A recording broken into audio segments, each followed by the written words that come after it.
The morning sun rose gently over the small town, painting the rooftops golden, and chasing away the last traces of dawn mist. Among the narrow lanes and quiet corners of the market, lived a young girl named Emily. She was hardly more than 15, dressed in a patched dress that had been mended more times than she could count. Her shoes were old and thin, but her spirit was bright. Despite her poverty, Emily carried within her a heart full of kindness. She lived with her mother in a tiny wooden shack on the edge of town. Her father had passed away when she was only a child, leaving them with almost nothing but debts and fading memories. Her mother worked as a seamstress, stitching clothes late into the night, while Emily helped by running errands, gathering water, and sometimes earning a few coins by selling flowers she picked from the meadows. They struggled each day, but Emily's laughter somehow kept their home alive with hope. That morning Emily hurried to the market. She had a small basket of wildflowers tied with string, hoping someone might buy them. As she walked along the cobblestone street, she noticed an old man standing at the edge of the road. He leaned heavily on a wooden cane, his back slightly bent, his gray beard fluttering in the breeze. The town's main street was unusually busy. Carriages rattled by, horses clopped on the stones, and carts full of hay and produce moved quickly. The old man seemed stranded, unsure of how to cross safely. Emily paused. She could have kept walking after all. She was late for the market, and every moment counted if she hoped to sell her flowers. But something about the man's frail figure touched her heart. She stepped forward, her soft voice cutting through the clamor. "Sir, would you like some help crossing?" The man lifted his tired eyes and looked at her. His face was lined with age, his clothes plain but neat. A small smile touched his lips. "Thank you, child," he said in a gentle voice. "These old legs don't move as they used to." Emily slipped her arm beneath his, steadying him. Slowly, carefully, she guided him across the busy street. She shielded him from the rush of carts, keeping pace with his slow steps. When they finally reached the other side, he turned to her with gratitude shining in his eyes. "You remind me," he said softly,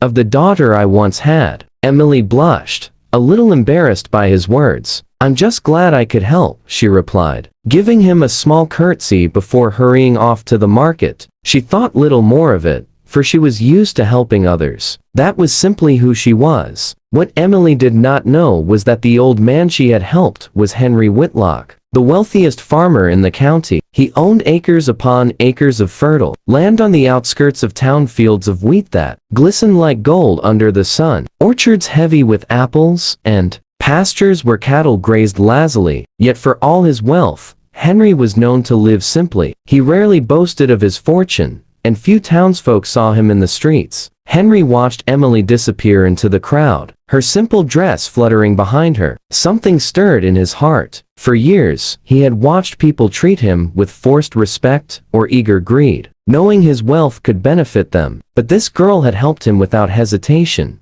without knowing who he was. Her kindness was pure, untainted by self-interest. That evening, when Emily returned home with only a few coins from her flowers, she found her mother coughing at the table. The air inside their shack was damp and cold, and Emily's worry deepened. Her mother had grown weaker over the past weeks, and medicine was expensive far beyond what they could afford. Emily's coins barely bought bread and broth. As she lay in bed that night, she prayed quietly for something, anything that could ease her mother's suffering. Meanwhile, Henry Whitlock sat by the fire in his grand farmhouse on the hill. His wealth meant little to him without family. Years ago, he had lost his wife and daughter in a carriage accident, and though time had dulled the sharpness of his grief, his heart still carried the emptiness of their absence. Watching Emily earlier that day had awakened something, a memory of love, of innocence, of kindness. He decided he wanted to see her again. The next morning, Henry instructed his servant to find out who the girl was. It did not take long. In a small town, word traveled fast. Soon Henry knew her name,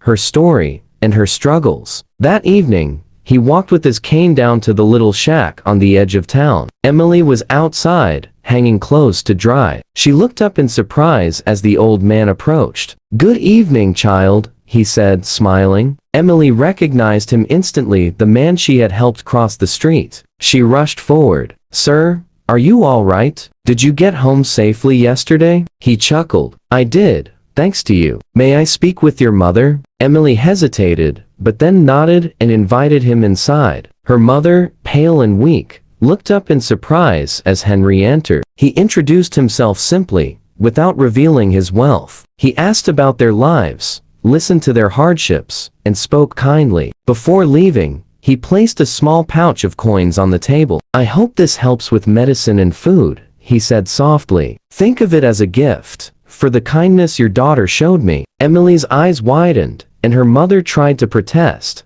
but Henry insisted. With tears in her eyes, Emily thanked him. That night, they bought medicine and nourishing food for the first time in weeks. Her mother's health began to improve slowly, and Emily's heart filled with gratitude for the mysterious old man. But Henry did not stop there. He visited often, bringing baskets of food, firewood, and sometimes books for Emily.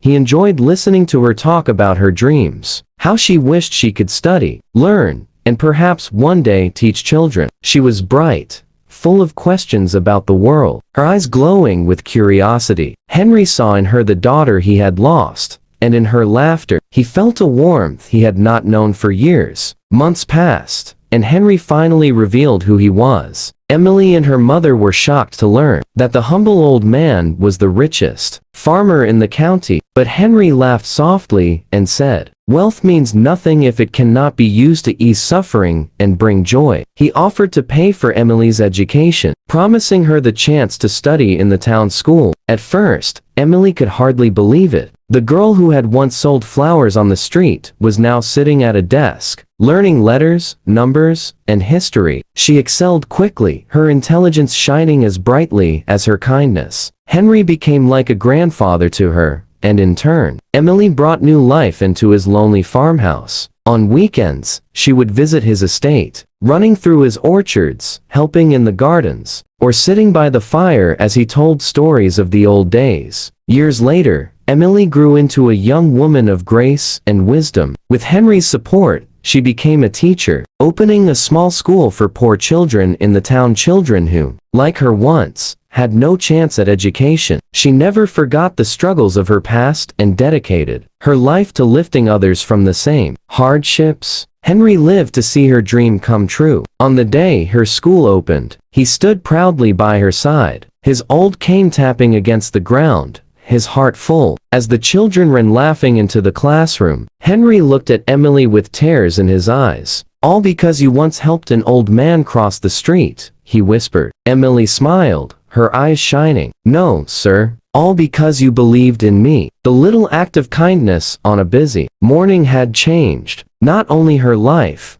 but also his. It reminded them both that the simplest gestures, a steady arm, a gentle smile, can ripple through the world, touching lives in ways no one could ever predict. And in that small town, the story of the poor girl who helped an old man cross the street became a cherished tale, told for generations as a reminder that kindness, no matter how small, always finds its way back.